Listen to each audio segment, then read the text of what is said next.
Hey VC, it's Jonathan, your cheap and cheerful record collector. I got some bunch of records I want to go over today, show you some new finds I found. Mostly at Goodwill, a couple through some friends who were giving stuff away, other stuff I picked up here and there. So, well, you know, my usual thrift store cheap find stuff. But before I start off, about a week ago, I was up in Brunswick, Maine. We stopped at a local bookstore, my wife and I, and rummaging around, and I saw this book there, and I said, can't leave without it. And it is I Am Brian Wilson, and it is a signed copy, signed by Brian Wilson himself. It was really cheap. It was on sale down to like less than $10, so I couldn't say no. I read a little bit of it. It's, you know, it's about his mental illness and all the depression and stuff he went through. So it's sort of not really an uplifting book, but great to have a copy, especially signed by Brian. I'm going to dig into it again, see if I can get past the beginning part, which is a little bit depressing, but has some brand new, obviously, and has some great photos inside of him when he was young in the band when they were playing. So sort of cool find. Sort of like that, Brian Wilson.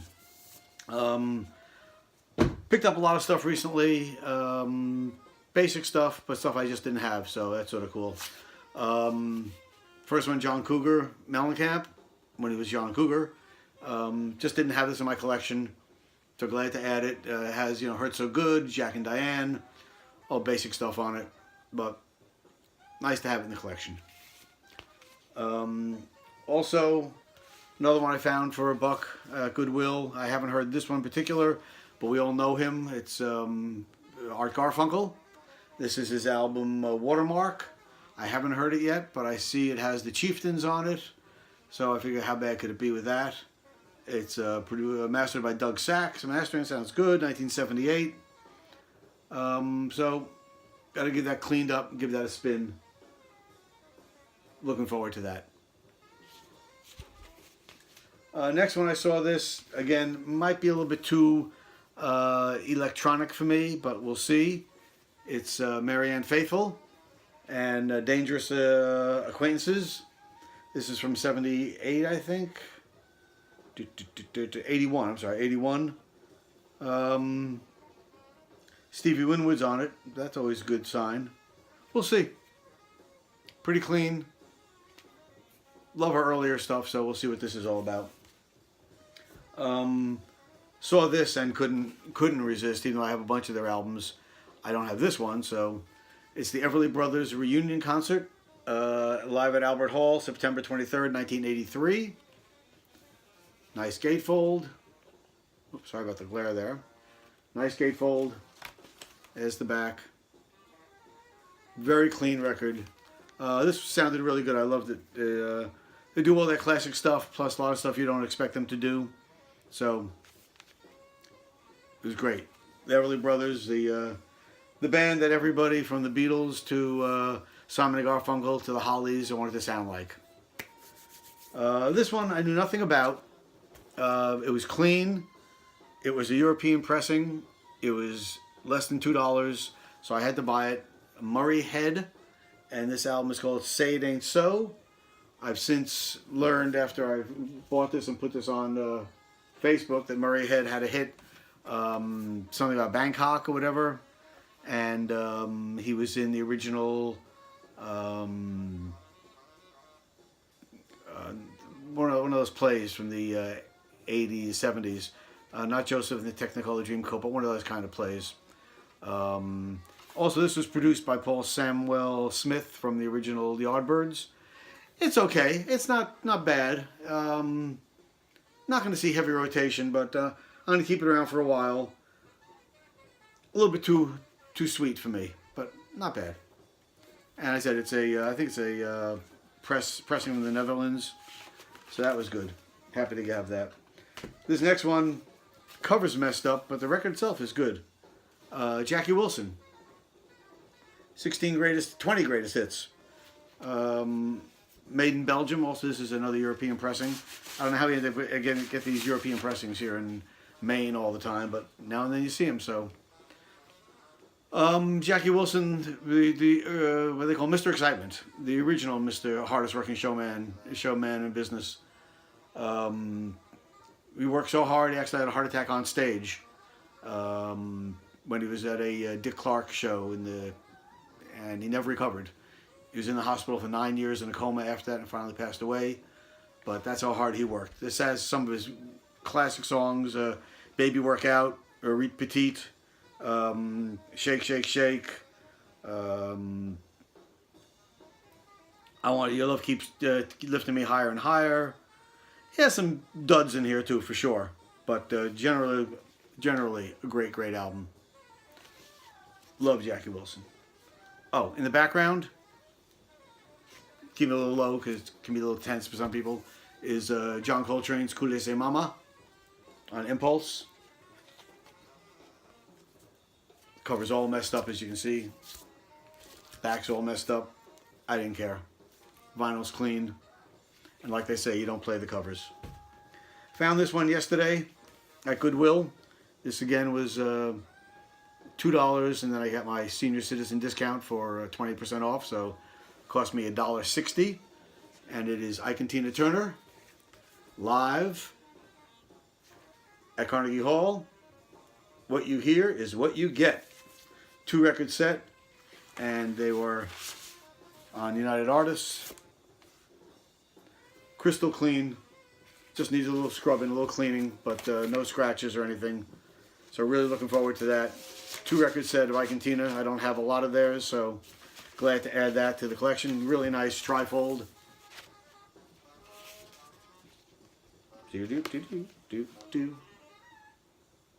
And yeah, it's great. They have live versions, of course. She does Piece of My Heart on here. Oop Oop A Doo, Honky Tonk Woman, Proud Mary, I Want to Take You Higher, which we just talked about with Jackie Wilson, and I've Been Loving You Too Long, and they also do Respect on here. So looking forward to checking this one out when I get a little cleaning in there. That was good. Next one I found, I grabbed, this guy was in a band in the 60s in Chicago, sort of like Paul Butterfield and Charlie Musselwhite, that whole group. It was the Segal Schwal Blues Band, and this is Corky Segal, who is the harmonica player. This is his solo album. I think this was like from 74, I'm sorry, 1974, on Dharma record labels, which is a nice little label. So again, I haven't had a chance to listen to this yet, but looking forward to that. If you ever see any of those albums, Segal Schwal Blues Band, you should definitely grab those if you're into that Chicago white blues, mid-late 60s. So, Corky Segal, solo album.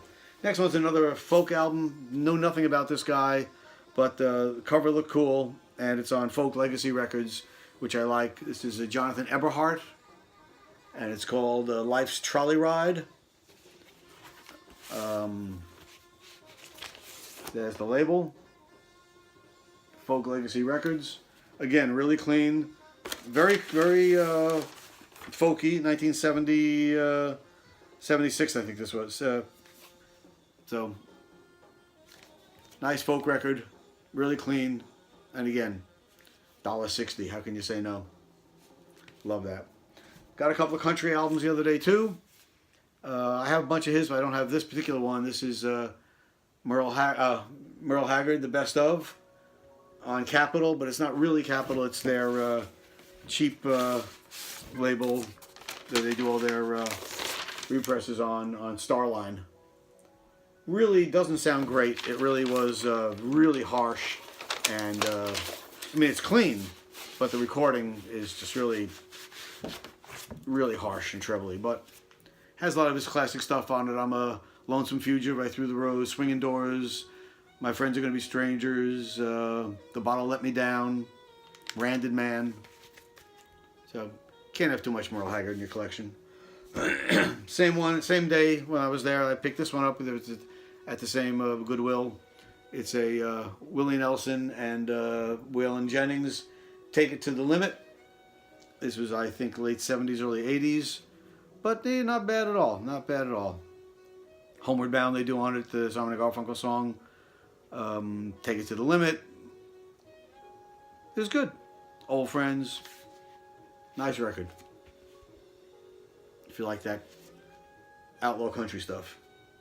Then I got a couple of jazz albums. This one I picked up again.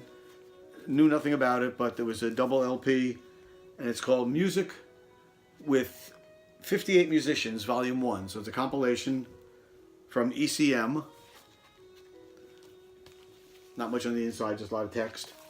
But it has Keith Jarrett, Stephen Reich, Gary Burden and Chick Corea, John Abercrombie, Jack DeJohnette, Paul Motion, Pat Metheny. So, again, really clean on ECM. So it's an ECM compilation, but nice to have in the collection. Not a huge fan of that fusion jazz, but this one's really pretty interesting. So, glad to have that. And then I got 2 albums by this next artist. He's a guy you see around a lot, and he gets a lot of, doesn't get a lot of love. People give him a hard time, but I sort of like him. It's Herbie Mann, and this album is Turtle Bay. Nice little embossed cover there with a little turtle embossed on the back. It was nice. It was a good little record. I really enjoyed this one. Does Family Affair on here, and Rainy Night in Georgia. Pretty decent. And the next one's another Herbie Mann album, which I liked even better. And this is on Atlantic. And this was Memphis Underground. And this one has Larry Coryell on it. Along with Roy Ayers on Vibes. What I love about the shot on the back, if you look here, Herbie Mann has his shirt off. And he has that famous cover with him without his shirt on, which is a very funny cover. Here he is. So I guess that's how he rolled. But yeah, Memphis Underground on Atlantic. You know the Atlantic label, nothing special there. But yeah, nice little record. Also, I was at a antique mall near us, and this guy always has records out at the jazz albums, and he always has them out for $8 and more, and they're usually not in great condition, and I usually pass them by. But he was having a sale of 40% off, so all of a sudden $8 less 40%. Now you're talking some decent $4.80. I can deal with that. So this was went through all of them, pulled out like 20, put them all back except for 2 that were clean, and this was the one that was clean. Is Dexter Gordon Quartet, Manhattan Symphony. Just a great record. It's a quartet, so it's not, there's no strings, no nothing, just really sweet. 1978. The only problem was that they have a nice little writing on the back by Pete Hamill, one of my favorite writers, and then it says continued on the inside sleeve, but there's no inside sleeve, so I couldn't finish reading what he wrote, but like this record a lot. Played this the other day and really happy with it. Love Dexter Gordon, love his tone. So, great album. And then the last one I got, I haven't listened to this yet, I still have to clean it up, is James Moody on Cadet Records. And what's interesting is I looked this up on Discogs, and the back is supposed to have all the credits and everything on the back. But on this one, the back is the same as the front. So I don't know if it's a mistake and they just had the same thing that they glued on the back instead of what they're supposed to do, but the way it goes sometimes. And it's on Cadet, which was a part of Chess and Checker Records. So looking forward to cleaning that up. So those are all my recent finds. Like I said, nothing spectacular, but all basic good stuff. Again, all the stuff is at, I got all the stuff Goodwill or Friends. Everything was $5 and under, which is what I try to do. I'm still on my subscribers, over 220 now, which is just mind-boggling. Can't believe I have that many people watching my videos. So I want to thank each and every one of you for taking time out of your day to sit down and watch my videos. And keep spinning, keep digging. And until next time, peace.